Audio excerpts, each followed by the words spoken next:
All right, so welcome to our How to Play Swarm Quickstart Guide. I am Jeff, the creator, designer, illustrator of both of these swarms, specifically Swarm Totenkampf's Counterattack, the one you are potentially, hopefully, backing. And I'm going to show you how to play the game. So to start, each player will choose one of these 15 frames, which is your giant robot that you will be piloting over the course of the next hour or so. So for this guide, I'm going to go with number 1 of 15. We have static 1. So each frame comes with health, an ability, and some bonus dice. And we will show you what those do momentarily. At the start of each game, you have what is called the equip phase. This happens before anything else would occur, which involves the pile of 25 weapons getting shuffled up, and 4 of these are dealt to each player. So we will take 4, and these are our 4 weapons. Weapons also have an attack stat of the 3 colors, red, blue, and green, and they will also have an ability and an initiative, which is your speed value. So of these 4, you are going to be taking 2 to use within the game. So your character for each game is a mix of what you choose and a slight random element. You can choose to mulligan these weapons, but only if all the members of your team, so all players in the game, need to choose to mulligan simultaneously. So for this game, we're going to go with the Hourglass Cannon and Jing's Thumb. It's a decent spread. It's a little slow, but since I'm playing alone, that's okay. So that's the setup portion of the game. It usually takes longer because you have 4 people discussing, but since I'm playing alone, it only took a minute or 2. From there, you take 25 enemies from the Hive, which is this big ol' red deck. For each player, you have 25. So in the max number of players of 4, you would use the full 100 card deck. Now, a game of Swarm is played over the course of a wave, which is a round of play. The typical game lasts 6 to 8 waves. At the start of each wave, each player rolls 1 die, any color. That would be a 4. And then based on the total that everybody has rolled, so say our total here was 17, starting with the high rolling player, it will be dealt out evenly.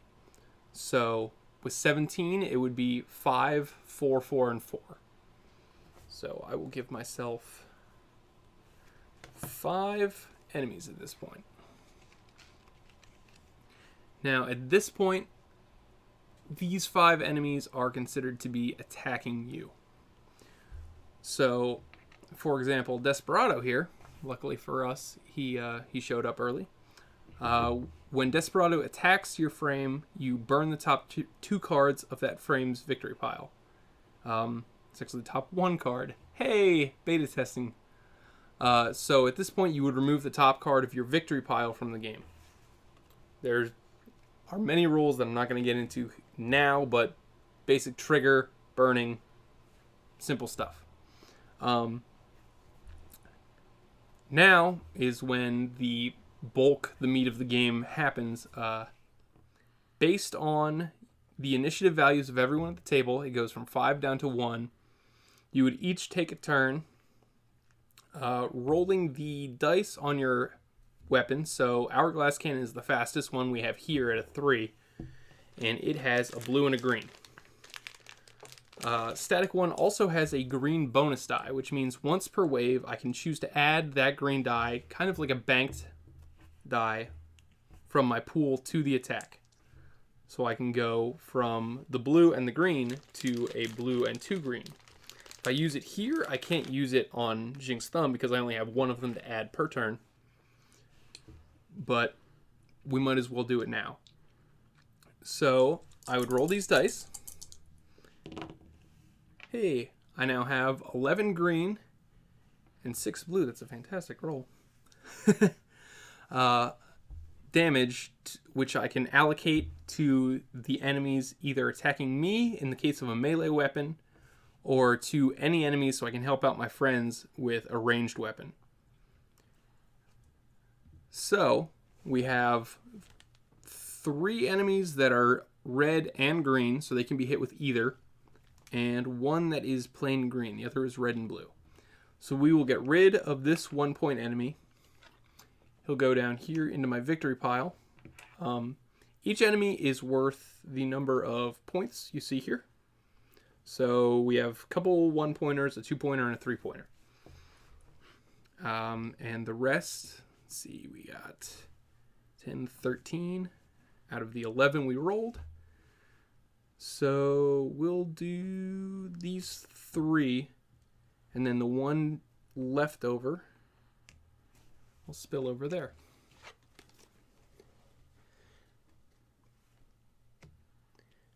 So for the sake of this demonstration, let's say something happened that I could not roll this attack, and this would be the end of the wave. At the end of each wave, each enemy that is still attacking you, so this Kiefer here has 1 damage on it of its health of 3. Each surviving enemy would then deal its remainder to the frame it's attacking. So at this point, I would take 2 damage. So I would go down to 14. We here use spin down dice. You can keep track of life any way you choose. At that point, all damage is removed from surviving enemies, and they stick around for the next wave. So, and then it would go around in that method again. So I would add 2 more enemies from the hive.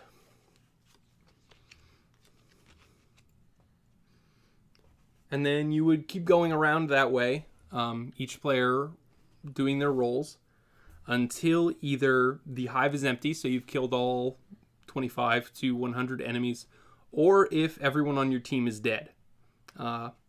If everyone on your team dies, it is a total party loss. No one wins.